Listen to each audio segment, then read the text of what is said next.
ಒಂದು ಸುಂದರ ನದಿಯ ತೀರದಲ್ಲಿ ಒಂದು ಜಾಣಕೋತಿ ವಾಸಿಸುತ್ತಿತ್ತು. ಅದು ದೊಡ್ಡ ಮರದ ಮೇಲೆ ಕುಳಿತು ಸಿಹಿ ಹಣ್ಣುಗಳನ್ನು ತಿನ್ನುತ್ತಾ ಸಂತೋಷವಾಗಿ ದಿನಗಳನ್ನು ಕಳೆಯುತ್ತಿತ್ತು.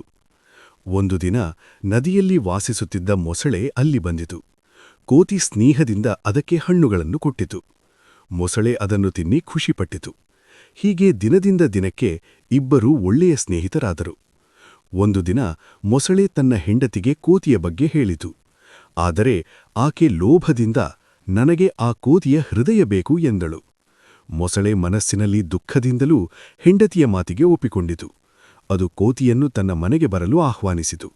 ನನ್ನ ಮನೆಗೆ ಬಾ, ನನ್ನ ಹೆಂಡತಿಯನ್ನು ಭೇಟಿ ಮಾಡು ಎಂದಿತು. ಕೋತಿ ನಂಬಿ ಮೊಸಳೆಯ ಬೆನ್ನಿನ ಮೇಲೆ ಕುಳಿತು ನದಿಯನ್ನು ದಾಟಲು ಶುರುಮಾಡಿತು. ಮಧ್ಯದಲ್ಲಿ ಮೊಸಳೆ ತನ್ನ ಸತ್ಯವನ್ನು ಹೇಳಿತು. ಆ ಕ್ಷಣದಲ್ಲಿ ಕೋತಿ ತನ್ನ ಬುದ್ಧಿಯನ್ನು ಬಳಸಿ ಹೇಳಿತು, ಅಯ್ಯೋ, ನಾನು ನನ್ನ ಹೃದಯವನ್ನು ಮರದ ಮೇಲೆ ಬಿಟ್ಟು ಬಂದಿದ್ದೇನೆ. ಅದು ಕೇಳಿದ ಮೊಸಳೆ ತಕ್ಷಣ ಹಿಂದಕ್ಕೆ ತಿರುಗಿತು. ತೀರಕ್ಕೆ ಬಂದ ಕೂಡಲೇ ಕೋತಿ ಮರಕ್ಕೆ ಹಾರಿ ತನ್ನ ಪ್ರಾಣವನ್ನು ಉಳಿಸಿಕೊಂಡಿತು. ಮೊಸಳೆ ತನ್ನ ತಪ್ಪನ್ನು ಅರಿತುಕೊಂಡಿತು.